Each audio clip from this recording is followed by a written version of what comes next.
著书立说陈国粹无私馈赠会后学。朋友们，大家好。在上一集我们讲到，八卦掌研究会的老会长李子明先生，为了保护和拯救武术文化遗产，他想将八卦掌的技艺和历史资料编辑成书，流传下去。他说，这样才能对得起国家，对得起人民，对得起武林后学。他是这样想的，也是这样做的。收集武术资料是子明先生从年轻时养成的习惯，编辑八卦掌的书籍是他多年的希望，而且有的已经附注成书。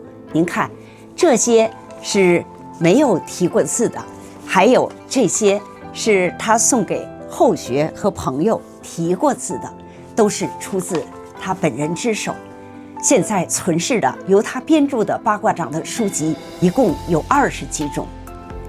八卦掌创始人董海川传掌，董海川先生传掌图解，八卦掌怎样能使人健康，八卦掌悟通，八卦掌名家轶事，八卦传掌拳术精要，综合内家拳，义气功详解，梁振甫八卦掌等等。子明先生现在存有20多种八卦掌的专著版本。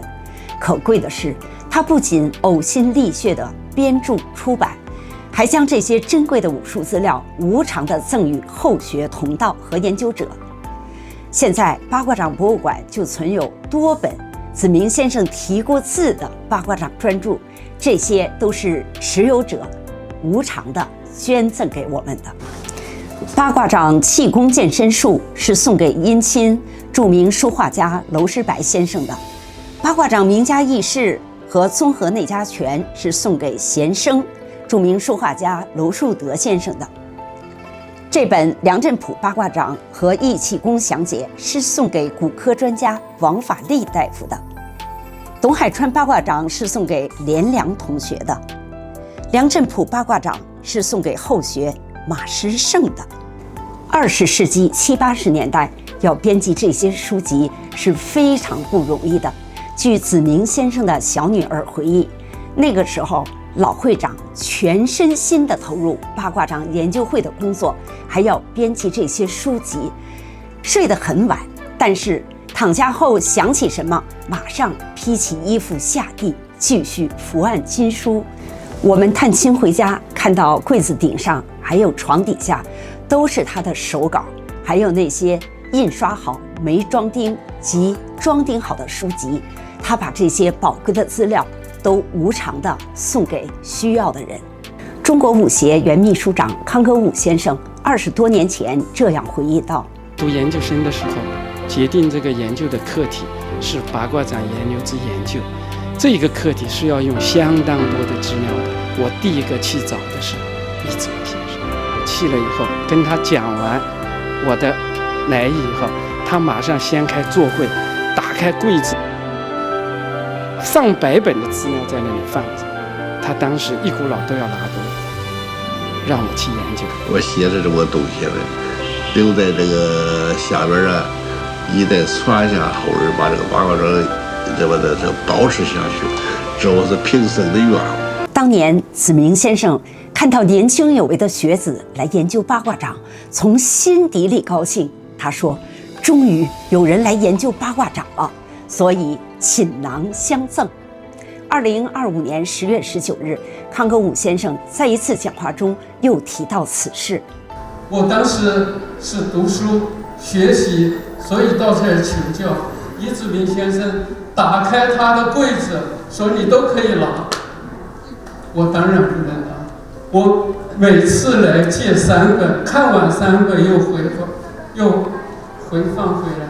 这是李子明先生在这个方面的贡献，这个方面的诚意。如果说铅印、油印的数量比较多，可以无偿相赠，但是那些珍贵的手抄本呢？子明先生看到可造就之才，也是无偿的赠予。李子明先生的入室弟子张全亮在20多年前这样回忆道：李子明老师呢，是我一生当中我最尊重最崇拜的一个，倾尽全力千方百计的让你，比如说我很喜欢那八卦滚手刀，后来老师呢还怕我掌握不好这个，这信上画图，就那描的粗线条，怎么练，什么架势，怎么定式。这种珍贵的手抄本无偿地送给后学，还不止于此。2018年，李子明先生的入室弟子隋云江就将当年子明先生赠予他的蓝皮线装手抄本《八卦掌全谱》又回赠给八卦掌博物馆。当时李老赠给他时是特殊时期，所以在扉页上题写着云江同志。特殊时期结束后，李老对他说：“你把书拿回来，我重给你题。”又题写为云江贤气，同时称他为门中优秀的学生。一本书两种题字，也反映出时代的变迁。2025年10月19日，我再次收徒。这一天，我还收到了一份珍贵的礼物，就是当年子明先生赠给著名书画家娄树德先生的2本八卦掌专著，他又回赠给八卦掌博物馆。这2本书都是毛边纸用毛笔手抄的，一本是《八卦掌悟通》，一本是董海川之传掌。在书的封面，李子明先生这样题写道：“树德贤生，惠存留念，钻透练习，保你延年益寿。”李子明著。朋友们，无论子明先生这些手抄的、油印的还是铅印的书籍，都是中国武术文化的宝贵遗产，更是八卦掌的宝贵文化遗产。我们应该好好的珍存、传承、发扬。下一集继续为您播讲八卦掌的故事。